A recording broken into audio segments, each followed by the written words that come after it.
Olá pessoal, eu sou Gisele Azevedo e estou aqui em mais um evento da plataforma educacional Melhores do Brasil. Um projeto inovador que está tornando acessível online o conhecimento dos melhores profissionais de diversas áreas. Hoje estamos recebendo o professor Adriano Vermolho, ele é de Florianópolis. Vamos falar sobre gestão ágil direcionada a empresas tradicionais e startups. Tudo bem, Adriano? Tudo bem, sim. Sim, a gente vai falar sobre metodologias ágeis, isso mesmo. Que é, inclusive, um assunto que tem muitos mitos, né? Muitos medos por parte de, principalmente das empresas tradicionais, e é praticamente um requisito quando se fala de startups. É muito comum ter uma startup desde a sua construção, desde a sua idealização, eles trabalharem com métodos ágeis, né? E a gente vai tirar um pouquinho desses mitos e explicar um pouco como é que funciona o seu uso e até trazer alguns exemplos, o que vai ser bem bacana para elucidar, né, ilustrar o que é o que são esses métodos ágeis. Eu vou colocar em tela aí um gráfico para a gente ter uma ideia do que são esses métodos ágeis, tá? Para começar, é importante que a gente olhe para a parte de estrutura de uma empresa. É bom a gente revisar essa ideia da estrutura da empresa, para que a gente tenha uma ideia do que o que são as camadas de avaliação, de diagnóstico, digamos assim.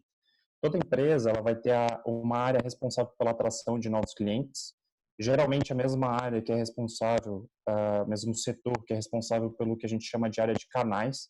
Canais, leia-se, entenda-se, por exemplo, eventos é um canal de atração de clientes, mídias pagas, TV, rádio, todos eles são canais. Canais esses que são utilizados para atrair os clientes. A nutrição, que nada mais é para quem trabalha em empresa tradicional, é esse processo de você educar o cliente, que você pode utilizar de diversas formas, uma visão de produto, que é qual produto ou serviço que eu estou vendendo ou prestando, o serviço que eu estou prestando, e qual é a visão do mercado sobre ele, ou qual é a visão dos meus concorrentes sobre o meu serviço, e a minha sobre o dos meus clientes sobre o serviço do meu concorrente também. Então, ter essa visão 360 de mercado versus produto. E esse processo de vendas, que seja o que a gente chama de uma venda inside sales, que é dentro da própria estrutura da empresa, ou outside, né, outbound, que é você ir até o cliente para fazer essa venda. E o customer success, que para alguns, para a empresa tradicional, geralmente é sinônimo de pós-venda. Por que passar por essas 6 camadas, que são as camadas básicas, né? Porque a metodologia ágil, ao contrário e o próprio nome indica isso, ao contrário das metodologias tradicionais, ela vem para dar velocidade.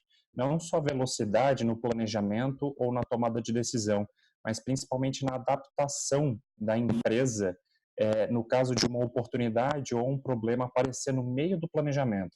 Então, todas aquelas camadas, elas servem de pilares usando o que a gente chama de BSC. Para os profissionais um pouco mais antigos, o BSC é mais comum, que é o Balance Scorecard. Ele é basicamente uma visão daquelas camadas que eu mostrei separadas, de forma que a gente possa fazer um diagnóstico, que a gente possa identificar dentro de cada um desses pilares quais são as oportunidades e problemas que nós temos. Aqui eu trouxe, ó, finanças e controladoria, pessoas e valores, produto e mercado, marketing, branding, SDR, vendas, SDR o pessoal geralmente chama de pré-vendas nas empresas mais tradicionais, e o Customer Success, né, o pós-venda e expansão, tá? Principalmente em empresas que trabalham com modelo de assinatura, ou serviço, expansão é uma das áreas que eu acredito ser mais importantes. Então, a gente separa as dores e oportunidades de cada uma dessas áreas e olha para ela em pelo menos 2 camadas, quebra ela em 2 camadas, que são as oportunidades ou problemas críticos e o que a gente considera como importante, tá? Logicamente, aquela lógica básica de priorização de problema ou oportunidade, tá? Uma vez que a gente tem essa quebra, esse diagnóstico das oportunidades por cada um dos setores, entra o não tão famoso no Brasil OKR. OKR, ele é uma metodologia que vem para abraçar e permitir que as empresas e profissionais, as áreas, identifiquem quais são efetivamente as prioridades daquele trimestre. Porque essa visão do BSC, do Balance Scorecard, ela é uma visão ampla, tá? Ela vai fazer um diagnóstico completo em cada uma das áreas. É um raio-x mesmo da empresa. Aqui não pode faltar nada. Só que quando você olha para aquela visão do que é crítico e do que é importante, você traz para o OKR, e aí eu vou explicar como ele funciona, o que de fato você vai priorizar nos próximos 3 meses. Por que 3 meses? Porque você consegue ter velocidade de decisão e acompanhar o que você está dando foco nesses 3 meses. Por isso que ela é tão importante, é colocada como metodologia ágil. Geralmente, os planejamentos tradicionais das empresas, eles são feitos anuais. Então, é feito um planejamento anual, e esse planejamento anual tem que ser seguido, inclusive, com um planejamento de orçamento e controladoria do começo ao fim do ano. Muitas vezes não dando espaço para adaptação, ou mesmo que dê espaço, é um processo muito lento de decisão você conseguir mudar o planejamento e se adaptar. Então, feito esse diagnóstico, esses 6 pilares ali embaixo do PSC, você leva para o OKR o que é prioridade. Aí aqui entra um exemplo de OKR. Estão todos em inglês, mas é até para facilitar o entendimento. Esse primeiro que está em cima, para focar na informação, esse primeiro que está em cima é o que a gente considera como o objetivo. Esse objetivo, ele é algo mais, digamos, lúdico. Vamos dar um exemplo, que eu tenha uma área de RH e eu queira que essa área de RH aumente o nível de engajamento da minha equipe de vendas. Então, eu posso dar um nome para esse objetivo de elevar a moral da tropa. Veja que eu não estou falando assim, aumentar o engajamento dos meus vendedores. Não, não é isso. Eu estou falando que eu quero elevar o moral da minha tropa, da minha equipe.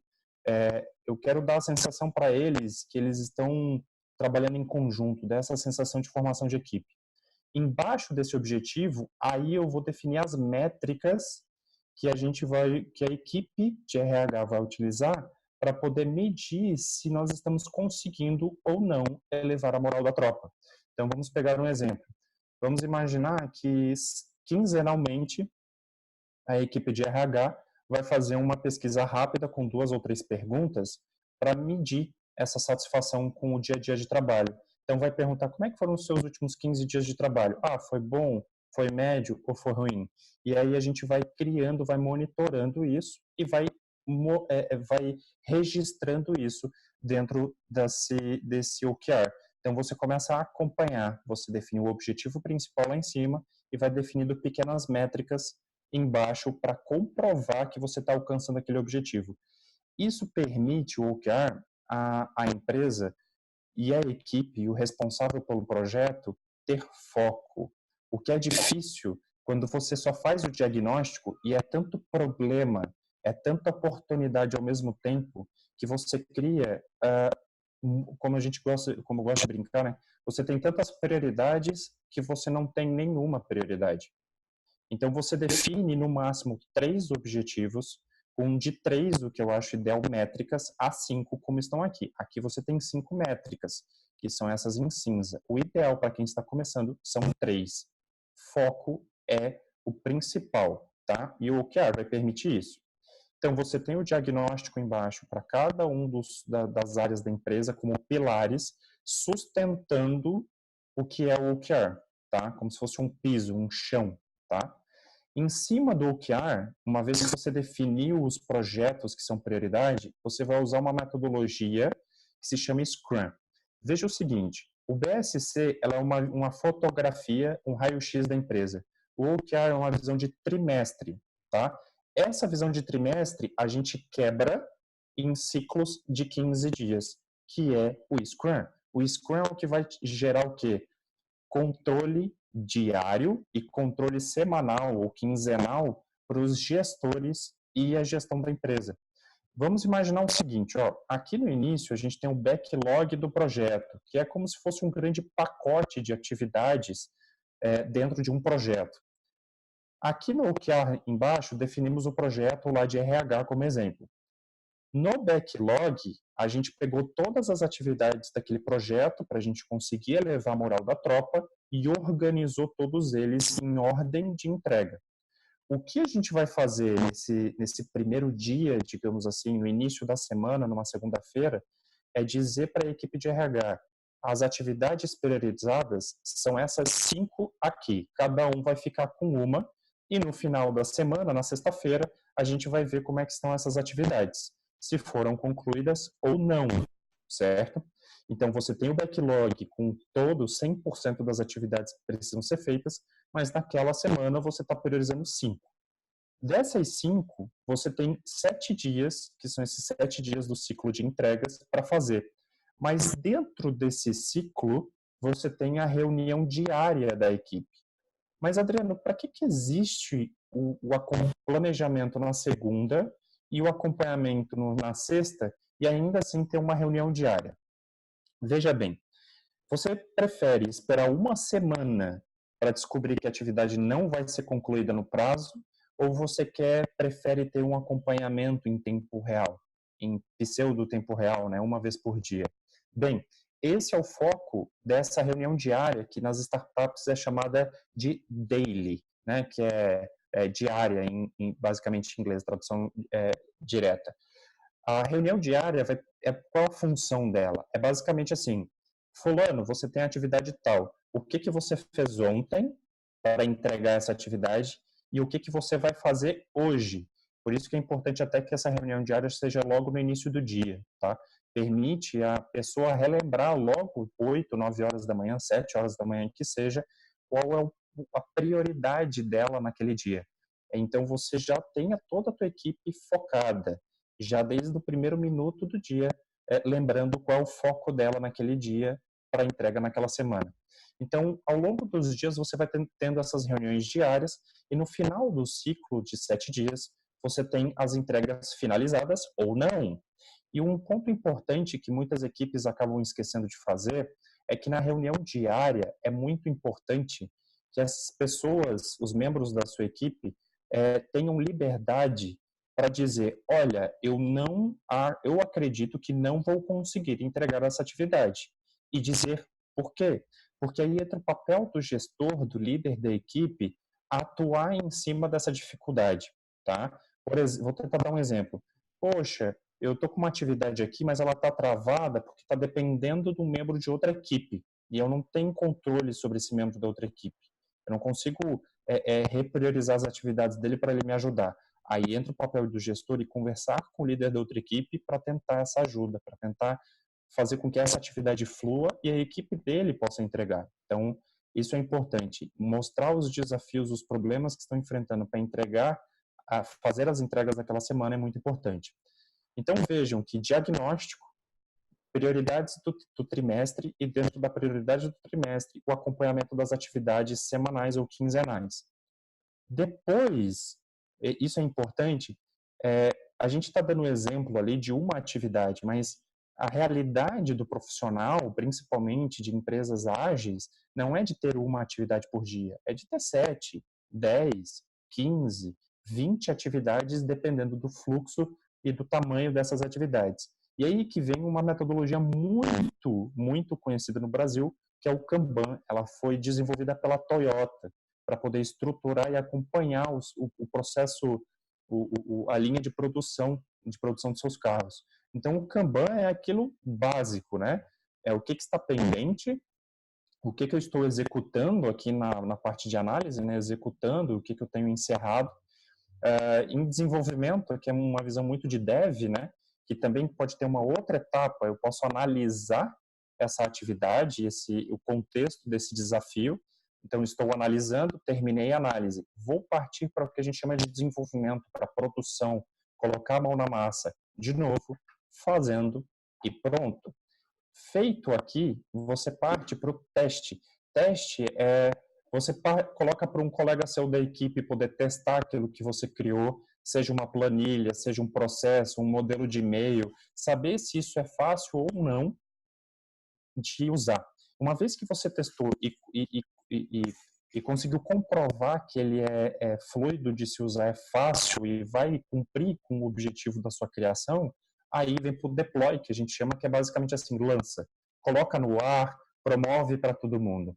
O teste é uma etapa que muitos profissionais menosprezam, não dão muita atenção, mas evita coisas de, por exemplo, enviei um e-mail importante para o meu chefe sem falar para o meu amigo dar uma lida em cima. Foi um erro de português, um erro de digitação, faltou um ponto, um acento, esqueci de uma informação, surgiu uma pergunta que eu poderia ter mitigado, que eu poderia ter respondido já dentro do e-mail. Então, esse é só um exemplo de como a etapa de teste ela é tão relevante.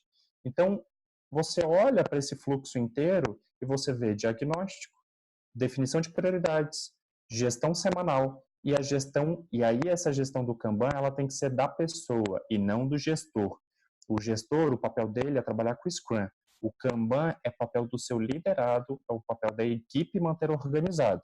Aí o que o gestor pode fazer é, turma, Kanban está atualizado, datas de entrega, descrições, todas as outras informações que são pertinentes ao Kanban estão atualizadas? Sim, não, por quê? Então, esse é o papel de gestor. O papel de gestor não é ficar lá mexendo no card porque ele está atrasado, ficar pegando no pé card a card do seu liderado.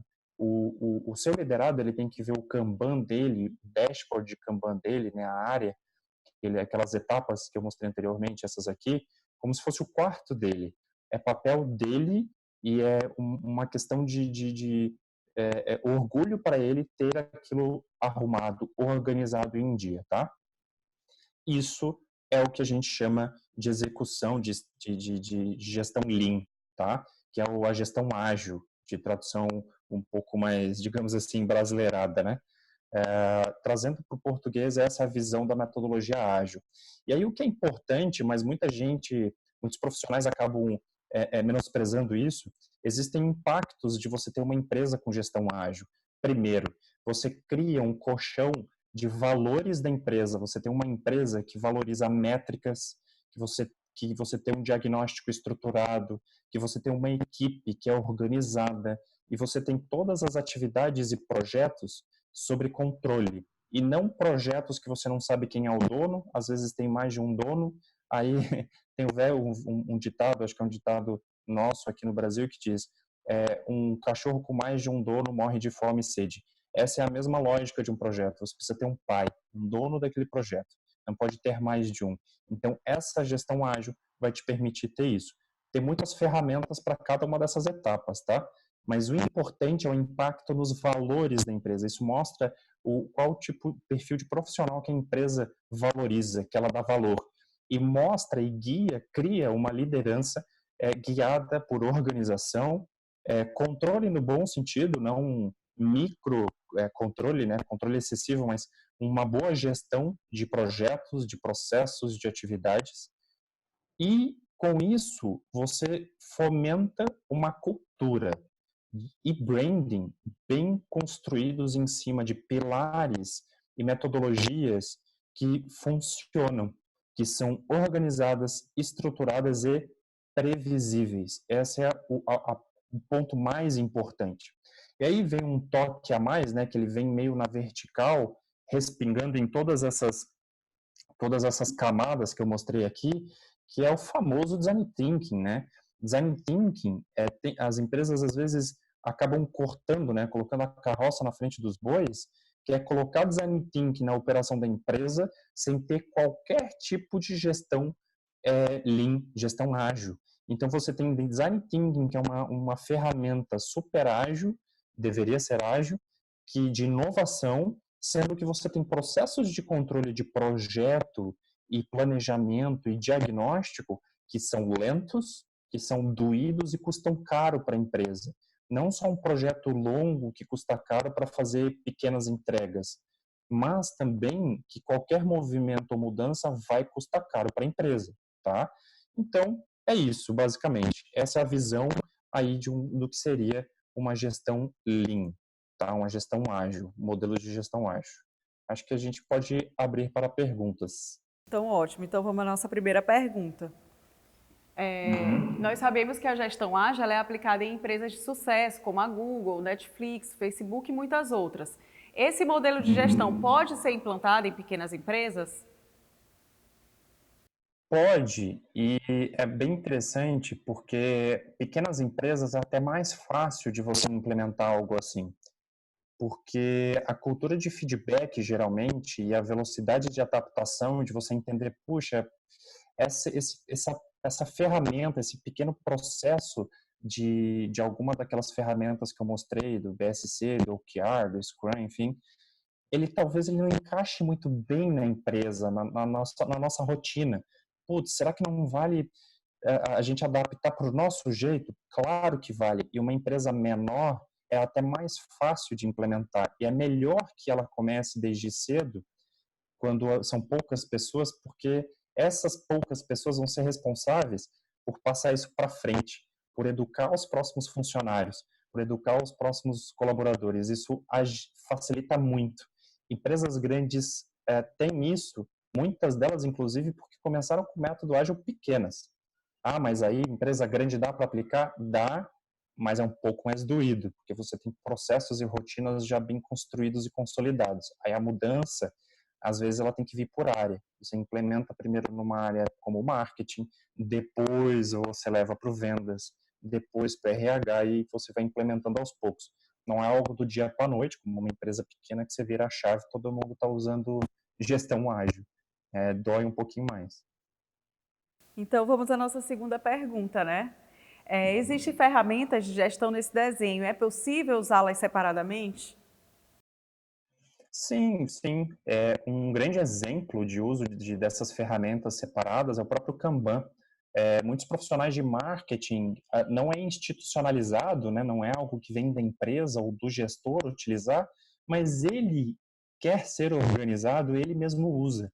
Muitos profissionais de marketing, de projetos, às vezes processos de contratação, próprio processo de vendas, às vezes ele utiliza, mas não tem essa visão, puxa, estou utilizando o Kanban. Não, estou usando pequenos cards que vão andando de uma etapa para outra. Isso é Kanban, é o conceito básico.